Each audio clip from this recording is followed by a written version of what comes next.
हम लोग कानपुर में रहते थे।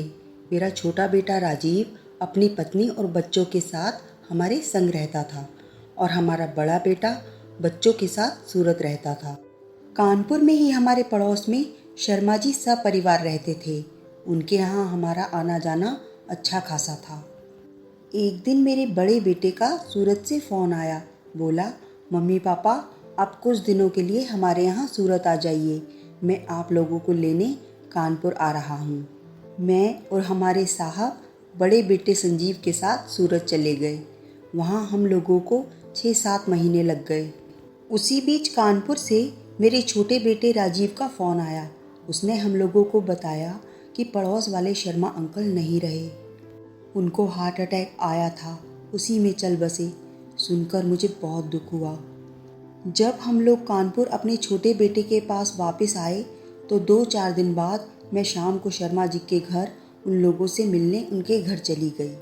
शर्मा जी की मिसेज मुझे देखकर बहुत रोईं और वो मुझे पहले की अपेक्षा काफ़ी कमज़ोर भी लगी। मैं उनको दिलासा देकर थोड़ी देर बैठकर अपने घर वापस आ गई। मुझको उनके अकेले रह जाने पर उनसे लगाव भी बहुत हो गया था। मैं उनके घर जब तब चली जाती थी। आज जब मैं उनके घर गई तो वो मुझे देखकर ज़ोर ज़ोर से रोने लगी। मैं भी उनका रोना देखकर परेशान हो गई। मैंने उनको चुप कराया और उनके आंसू पोंछे। थोड़ा शांत होने पर वो मुझे बताने लगी, इनके जाने के बाद मेरे दोनों बेटे अलग अलग हो गए। एक नीचे की मंजिल में, दूसरा ऊपर की मंजिल में रहता है। इन लोगों ने मेरा खाना भी 15-15 दिन के लिए बांध दिया है। 15 दिन बड़ा बेटा खिलाता है, 15 दिन छोटा बेटा खाना खिलाता है।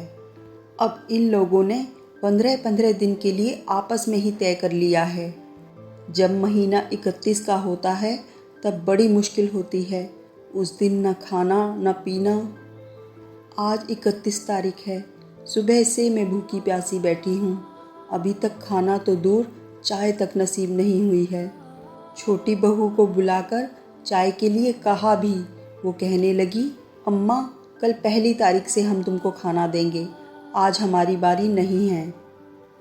अब तुम ही बताओ मीरा, मैं इस एक दिन खाने पीने को तरस जाती हूँ। समझ में नहीं आता मैं क्या करूँ।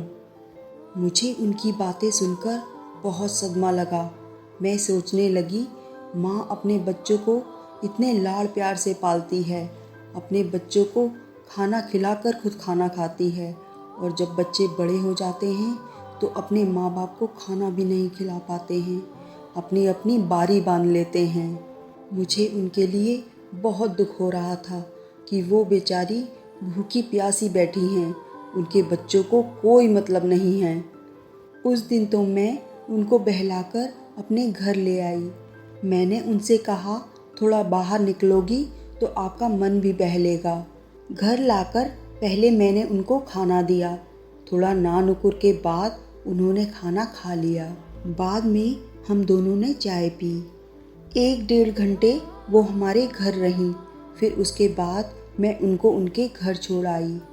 घर आकर मैं बहुत उदास होकर सोचने लगी, आज तो मैंने उन्हें खाना खिला दिया। अब जब दूसरे महीने की 31 तारीख आएगी तो उस दिन उनके बच्चे तो खाना खिलाएंगे नहीं। क्या वो दिन भर उपवास रखेंगी? मैं यह सब सोच सोच कर परेशान हो रही थी।